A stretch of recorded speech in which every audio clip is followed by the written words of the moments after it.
DK, thank you for giving time.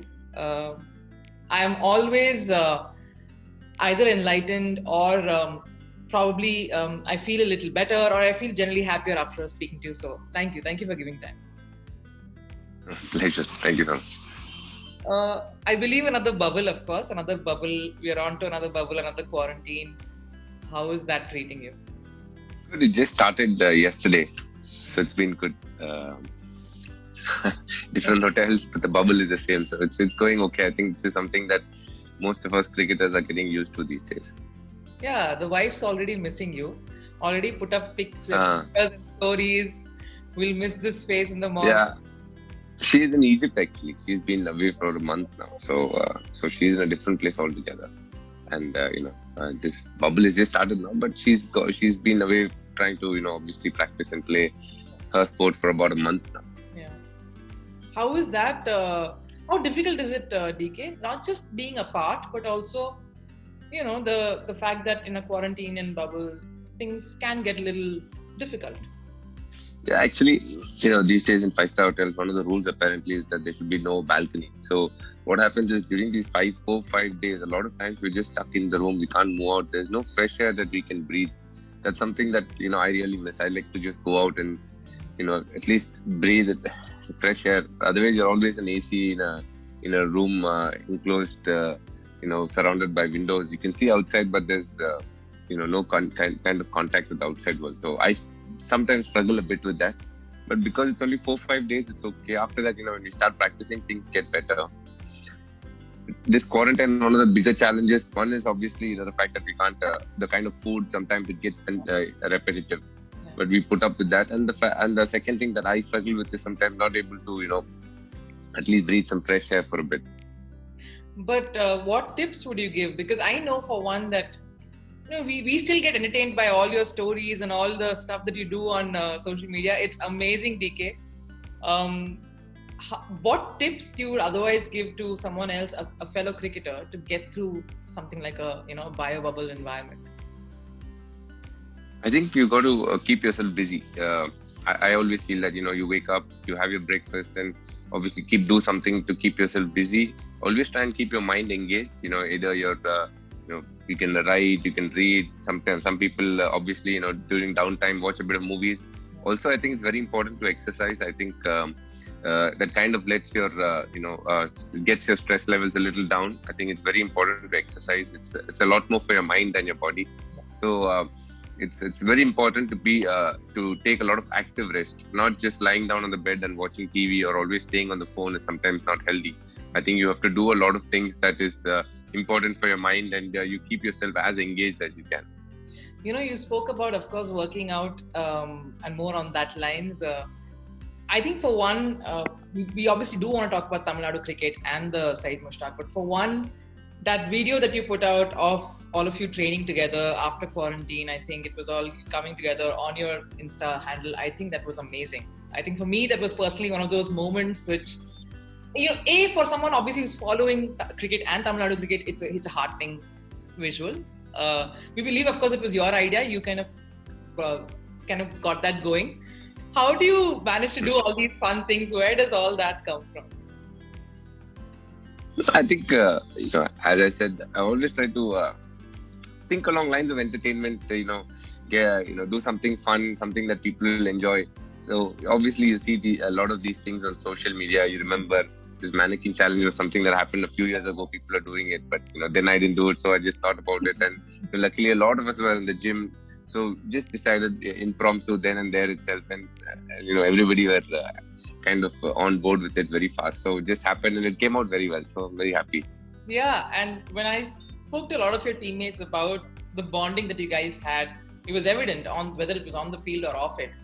A lot of them spoke about how you were an integral part of kind of keeping that going and initiating that in many ways. Take us through that, and when you hear all of that, when you hear things like this, how does that make you feel, and what is it that you did to kind of improve that environment? So I think first of all, the current set of Tamil Nadu cricketers are very good. They're very nice boys, very grounded people.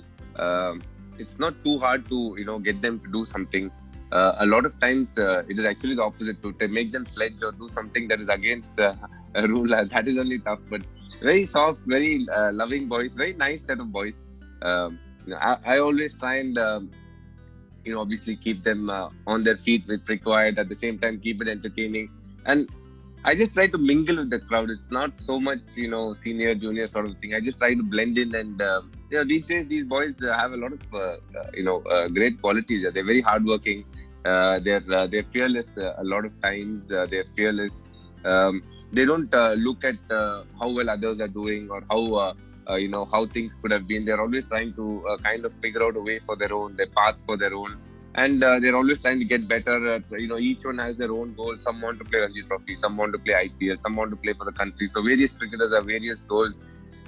Along the journey, if I'm able to, just help them a little bit here and there, great. If not, at least not make this place a little tougher than what it can be. At least, make sure that, they're having a fun time the time they're playing for Tamil Nadu. I think I've been blessed when I started through my journey. I think I've met a lot of good cricketers and had a lot of good times, and they all helped me in my career. Similarly, I just want to play my part and make sure that they're having a good time that they're here.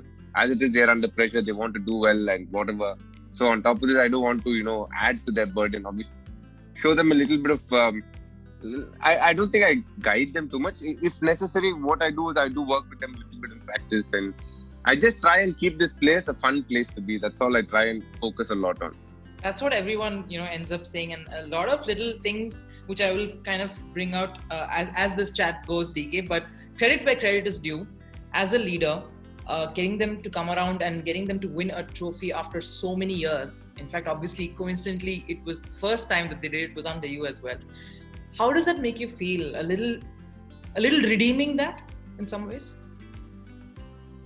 No, not redeeming or anything. I think the first year it was completely new, the format. It was kind of out of the box sort of tournament, but the tournament was well fought. I think one of the most, I think the best Bombay team ever lined up for that tournament, for that knockout phase. I think every big name was there. Sachin Zaid, Ajit Agarkar, Ramesh Pawar, name it, Abhishek Nair, Rohit Sharma. It was a fabulous tournament. And then we got to the final. We played against Punjab. Punjab played with the full-fledged side as well. Yuvraj, Harbhajan Singh. It was good because I think it was that time of the year when the international cricket hadn't happened for some time, and this was the start of the new season just before that. So it was very good. I think we had a lot of young guys. At that stage who had come. R. Ashwin. In fact, to be fair, I think I was very young as well. R. Ashwin. We had Badri, Bala. Yeah. I don't think Bala was there. Bala was injured, I think. Badri, Yo Mahesh, R. Ashwin. There was the senior most was actually Hemang Badani. Then there were Anirudh Srikanth, a few young guys. R. Prasanna, who's our current assistant coach. These guys were all there. And it was good. I think that tournament was very different in context. Now it's far more, let's say, professional in terms of, each team prepares for another team. Most of us, sit down and do video analysis and come with a certain plan. It's far more well thought out, and it's a far more important tournament. It's probably one of the most important tournaments in the calendar for a lot of the players who are playing white ball cricket, because they know, it's important to do well for the state and, obviously reach the knockouts and try and, if they can win, great, but at least they need to put up good performances if they have to be noticed by franchisees. So that added pressure is there. So it's become a very, very competitive tournament. And last year we went to the final, but before that, I think in the preceding about 5-6 years, we only qualified once or twice. We just didn't make it. We were struggling as a T20 team. I had hardly played also. So I was trying to obviously, build the team up in terms of, getting the guys together, figuring out ways to, obviously get our team to compete with other teams. And I think in the last 2 years, the results have been pretty good. So I think it's important that we keep moving forward in that direction and keep obviously raising our standards as a team as well.